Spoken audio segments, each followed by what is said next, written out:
Oi, oi, oi, galera, tudo tranquilo, moçada? Tudo Tonight Forever? Aqui é o Wanderson A7 do canal Química Tonight. Galera, nessa aula eu vou explicar para você um conteúdo super legal chamado equilíbrio químico. Antes disso, não se esqueçam de se inscrever no canal Química Tonight. No final, se você entendeu, dê o seu like, dê aquela força para o Wanderson. Bora lá? Moçada, o primeiro conceito nessa aula de equilíbrio é o conceito de reação reversível. É uma reação que vai e volta? Ok. Acontece em cima da geladeira da sua avó. Mas como assim? As avós, às vezes, têm em cima da geladeira aquele galinho que muda de cor. Mas como assim que ele muda de cor? É um galinho que, quando o tempo está bem seco, que a umidade está muito baixa, então a estiagem prolongada, ele se apresenta com uma cor. Quando tem uma tendência de chuva, uma umidade maior, ele se apresenta com a outra cor. Mas por que esse galinho muda de cor? Ele é um galinho feito de gesso, que tem uma camadinha de sais de cobalto. Mas nessa camadinha de sais de cobalto pode acontecer uma reação muito bonita. Olha isso. A primeira substância que você está vendo nessa reação é cloreto de cobalto diidratado, que pode reagir com água e produzir o quê? Cloreto de cobalto hexaidratado. Agora, o segredinho é o seguinte: o cloreto de cobalto diidratado, que é a primeira substância, ele tem uma coloração azulada. Mas se esse cara reagir com água da própria umidade do ar, ele se transforma num outro cloreto de cobalto, que é o hexaidratado, que tem uma cor rosada, vamos dizer assim. Ou rosa, se você preferir. Tudo bem? Então, quando o tempo está muito úmido, esse galinho fica rosa. Quando o tempo está mais seco, a estiagem prolongada, esse galinho fica azul. E sua avó tem esse negócio há 50 anos, ele funciona. Um dia ele está azul, outro dia rosa, volta a ser azul, volta a ser rosa, e por aí vai. Está sempre funcionando, porque a reação é reversível. Entendeu o conceito? Bem fácil, né? E para falar de equilíbrio químico de verdade, eu gosto de dar um exemplo macroscópico, aliás, vários exemplos macroscópicos, né? Olha isso. Esse gifzinho que eu fiz um carinho para você é para você pensar num aquário com 2 compartimentos, ok? Então, ali tem um aquário, tem água, e você colocou, por exemplo, 20 peixinhos no aquário da esquerda. Ou melhor, no compartimento da esquerda. Ao lado direito está vazio, verdade. Mas depois de um tempo é bem provável que esses peixinhos tentem distribuir melhor esse espaço. O que vai acontecer no primeiro momento? Olha isso. Daqui a pouco você vai contar, você percebe, por exemplo, 15-5. Concorda comigo? Só que existe uma tendência ainda muito grande dos peixinhos da esquerda irem para a direita. E uma tendência muito pequena dos peixinhos saírem da direita e vir para a esquerda. Aí passou mais um tempo lá no seu cronômetro. Você foi contar, tinha 12 de um lado, 8 do outro. Aí passou um tempo bem maior, um tempo relativamente grande, você foi contar, tinha 10-10. Espera aí, opa, esse negócio está tendendo a um equilíbrio. Se forem 2 compartimentos idênticos, é bem provável que esse equilíbrio aconteça com 10-10. Poderia ser que acontecesse com 12-8, desde que um compartimento fosse maior que o outro, mas não vem ao caso isso agora. Eu quero que você entenda que do lado esquerdo, compartimento esquerdo, as quantidades foram diminuindo, não até zerar, não zero, você percebeu? E do lado direito foi aumentando. No começo, a tendência era muito grande dos peixinhos irem para a direita. Certo? Essa tendência foi diminuindo e a tendência de volta foi aumentando. Quando chega no 10-10, a tendência de um peixinho sair de um aquário, de um compartimento e ir para o outro, ou do outro para o um, é a mesma. Eu quero que você perceba que esse equilíbrio não é estático, ele é dinâmico. Não tem nada parado aqui. De repente, mesmo depois dos 10-10, aqui no finalzinho, um peixinho abandona o lado esquerdo e vai para o direito, mas daqui a pouco um sai do lado direito e volta para o esquerdo. Entende? Na média, você vai ter 10-10. Estamos falando de um equilíbrio que não é químico, um equilíbrio físico, dinâmico, fácil de entender. Ok? A partir de agora, o que esses 2 compartimentos do aquário vão representar para mim? Olha que coisa linda. A partir de agora, o compartimento esquerdo representa reagentes de uma reação química e o compartimento do lado direito representa produtos de uma reação química. Por que essas 2 flechas aí? Perceba que o reagente vai diminuindo com o tempo, mas ele chega a zerar? Nunca, não pode. Senão a reação não é reversível. Tudo bem? E o produto vai aumentando até um certo limite.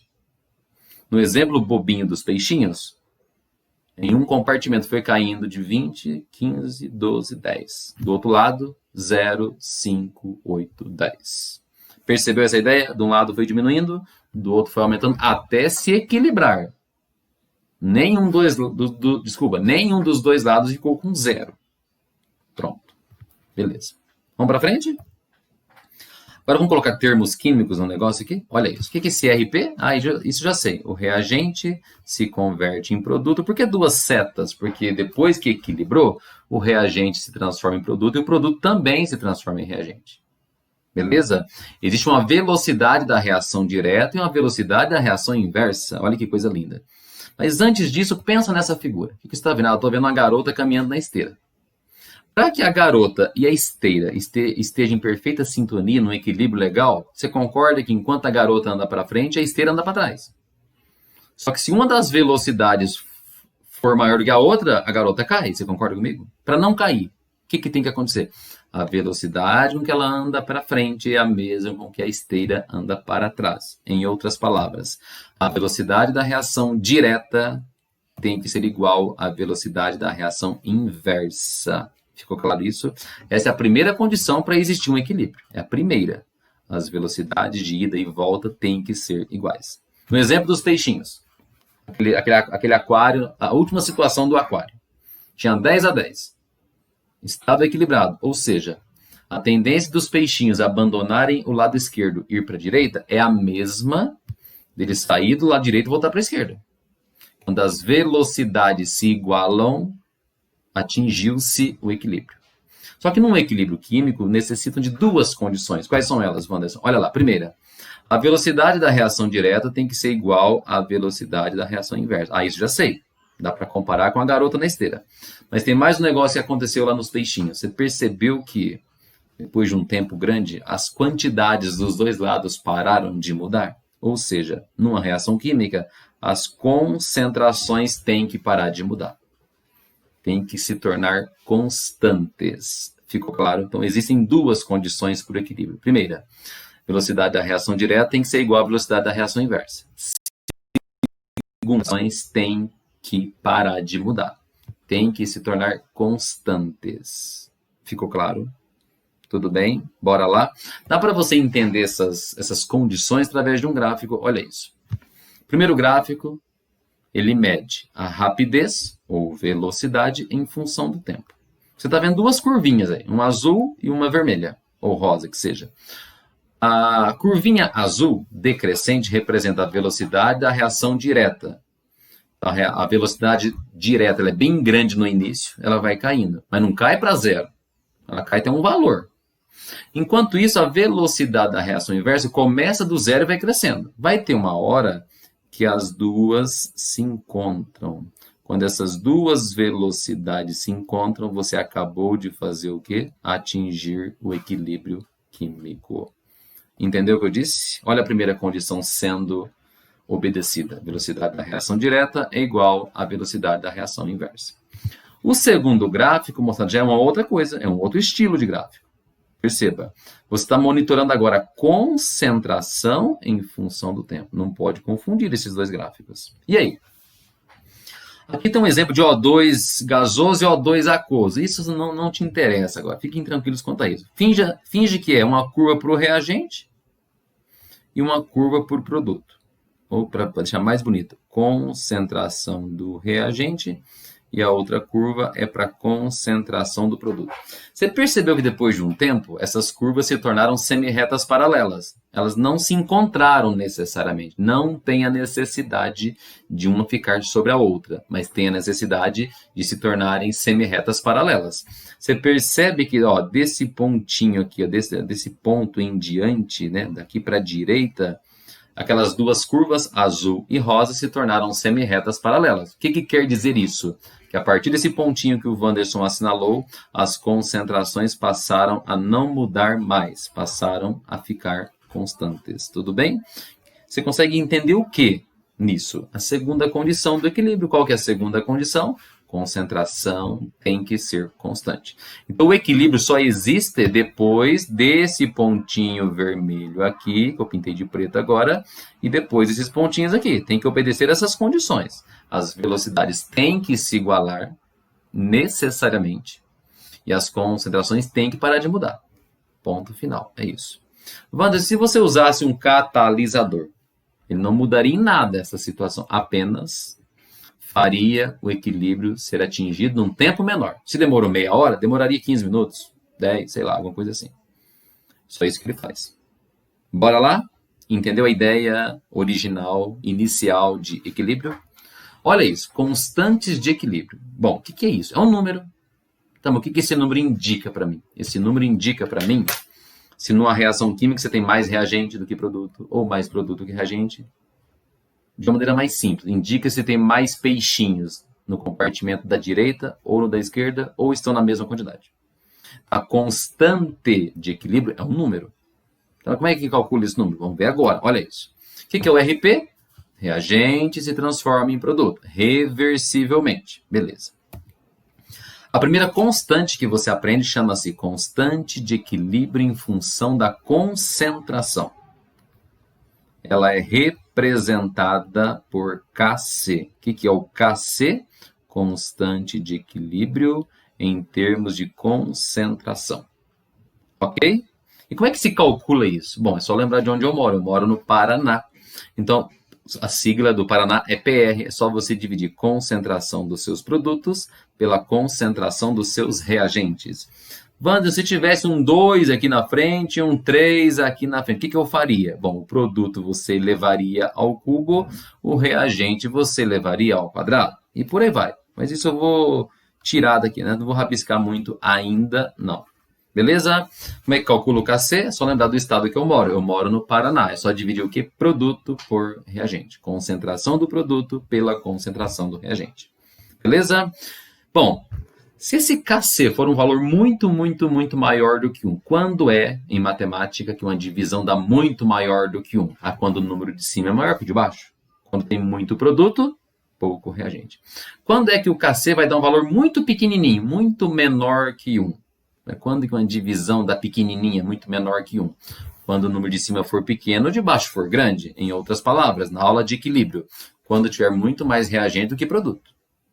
Pronto. Fácil, né? Beleza? Um aviso importante. A constante de equilíbrio, que a gente chamou de Kc, ela só varia com a temperatura. Para uma mesma reação, eu quis dizer. Beleza? A constante para uma determinada reação, ela só varia se você mudar a temperatura. Tudo bem? De vez em quando aparece para você em provas o tal do equilíbrio heterogêneo. O que é isso, o equilíbrio heterogêneo? Você enxerga duas fases, pelo menos. Imagine que um reagente é sólido, o produto é aquoso. São duas fases. Imagine que o reagente é sólido, o produto é gasoso. São duas fases. Então, o que tem de especial nisso? Quando o equilíbrio for heterogêneo, presta atenção nisso. Aí você não coloca na continha do Kc, na continha do Paraná, você não coloca líquidos puros e nem sólidos puros. Somente para equilíbrios heterogêneos que você faz essa exclusão. Se for um equilíbrio homogêneo, todo mundo na mesma fase, você taca todo mundo na continha. Você só exclui sólidos e líquidos da expressão da constante Kc se o equilíbrio for do tipo heterogêneo. Tranquilo? E eu coloquei um exemplo numérico para fixar isso. Bora lá? Olha isso. Calcular a constante de equilíbrio em termos de concentração, ou seja, ele quer saber o Kc. Para a reação representada pela equação química abaixo, sabendo que nas condições de temperatura e pressão em que se encontra o sistema, existem as seguintes concentrações no equilíbrio. Ele já deu a concentração de todo mundo. Ok? Bom, você percebe que tem uma reação, dando tchauzinho para você, 2 mols de NO gasoso, que reage com O2 gasoso para produzir 2 mols de NO2 gasoso. Então, a primeira coisa que eu vou pedir para você é para a gente escrever a expressão genérica dessa constante, Kc. Bom, onde que o Wanderson mora? No Paraná. Então, quem que é o produto aqui? O produto, Wanderson, é o NO2. Só que tem um 2 na frente dele. Ok. Então, você eleva isso ao quadrado. E agora vem reagente. Quem são os seus reagentes? Bom, um reagente, Wanderson, é o NO. Só que esse NO tem que ser elevado ao quadrado. Porque tem um coeficiente 2 na frente dele. Vezes. Quem que é o outro reagente seu? É vezes, não é mais, tá? O2. Na frente do O2 tem o número 1. Então não coloca nada, tá pronto, fechou. Agora o que vocês vão fazer? A continha. Qual é a concentração de NO2 que o exercício já te deu? Ele falou que é 0,1. E esse 0,1 vai ter que ser elevado ao quadrado. Embaixo. Qual que é a concentração do NO? Deixa eu ver, 1 mol por litro. Elevado ao quadrado. Não vai mudar nada, é óbvio, né? E qual que é a concentração do O2? Ele também te deu 1,5. Pronto. Elevado a 1 mesmo. Tudo bem? Então, essa continha, quando vocês fizerem, vai dar 0,1 ao quadrado. Eu só acho que dá 0,01. Embaixo vai dar o quê? Vai dar um WhatsApp? Não, vai dar 1,5. Pronto. Então, a continha tosca que você vai fazer é dividir 0,01 por 1,5, que eu acho que vai dar 0,00666666. Tá, ele aqui tá arredondado, né? Teria que arredondar para 0,0067, né? Mas a resposta desse exercício, letra B de Beronha. Pronto, acabou. Respostinha do exercício, letra B.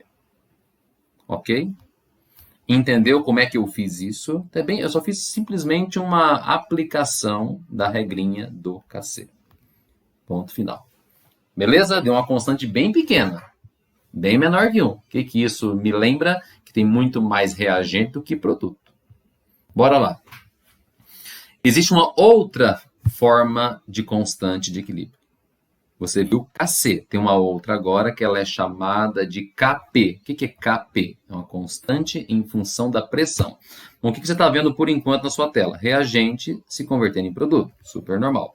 Agora, olha a nova constante. Existe uma constante chamada de constante em termos de pressão parcial. Só que essa constante em função da pressão, ela é exclusiva para sistemas que tenha pelo menos uma substância gasosa. Entendeu? Até porque você só vai medir a pressão de quem é gasoso. Então tem que ter pelo menos alguém gasoso. Pelo menos uma substância. Tranquilo? E esse KP pode ser calculado de que jeito? É só lembrar do estado que eu moro ainda. Eu moro no Paraná. Só que agora você divide a pressão parcial do produto pela pressão parcial do reagente ou dos reagentes. No exemplo anterior, você dividia concentração do produto pela concentração do reagente. Agora mudou. Agora é a pressão parcial do produto dividida pela pressão parcial do reagente. Mas a ideia é a mesma. Idêntica. Bora lá? Da mesma forma que o KC, o KP só varia com a temperatura. E aqui tem uma novidade. Olha isso. Existem questões de vestibulares, né? Questões da prova do Enem, questões de avaliações seriadas, que pede para você converter o KP em KC ou vice-versa. Como é que faz isso?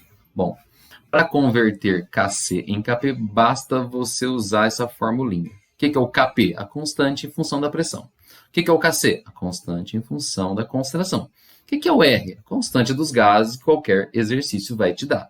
Temperatura. Em Kelvin, o que é esse ΔN enchendo o saco? ΔN é a variação do número de mols gasosos. Eu vou te dar um exemplo, bem bobinho aqui. Ó.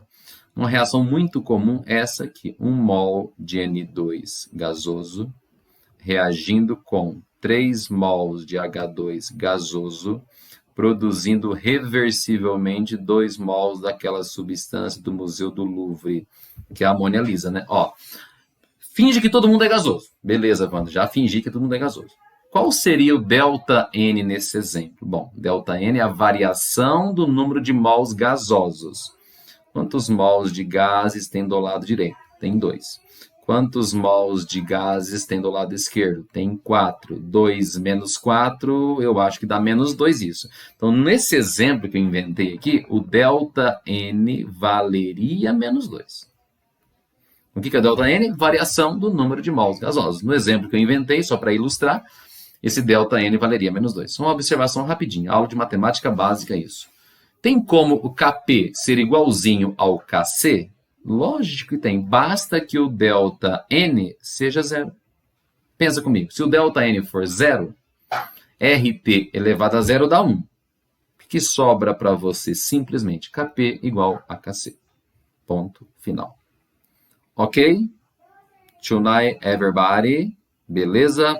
Vamos fazer um exemplo agora para você entender o tal do KP. Bora?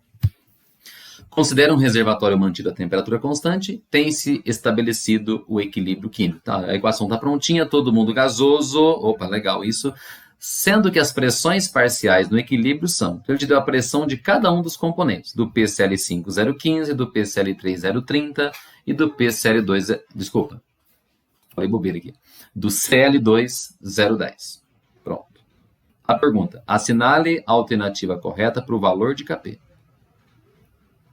Bom, como é gasoso, ou melhor, como a reação é em fase gasosa, dá para se escrever o Kp, normal.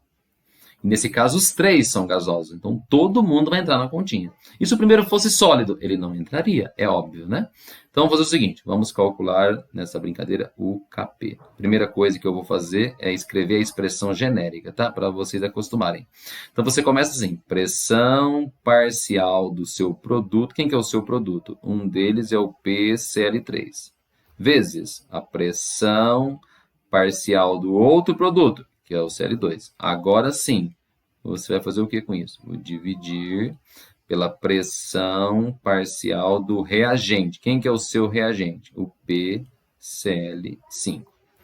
Daqui para frente, continha nível sexto ano. Qual que é a pressão do Cl3? 0,3 atm. Qual que é a pressão do Cl2? 0,1 atm. É isso? Lado de baixo. Qual que é a pressão do PCl5? 0,15. Pronto. Apesar de alguns ficarem assustado com esses números, 0,30 por 0,15 dá 2. Eu acho que eu acertei, né? E 2 vezes 0,1, essa conta é super difícil, né, moçada? Quanto que vai dar? 0,2. Pronto. Resposta, letra D de The Best. Pronto, acabou. Olha que prático. Entendeu? Show de bola, galera. Muito tranquila a ideia. Então, eu falei do que é reação reversível, quais são os fundamentos do equilíbrio químico, quais as condições para a existência do equilíbrio. Falamos dos dois gráficos e falamos também de duas formas de constantes de equilíbrio, o Kc e também o Kp. Ok? Espero que vocês tenham compreendido e até a próxima aula falando ainda do equilíbrio. Um grande abraço a todos, moçada. Fui!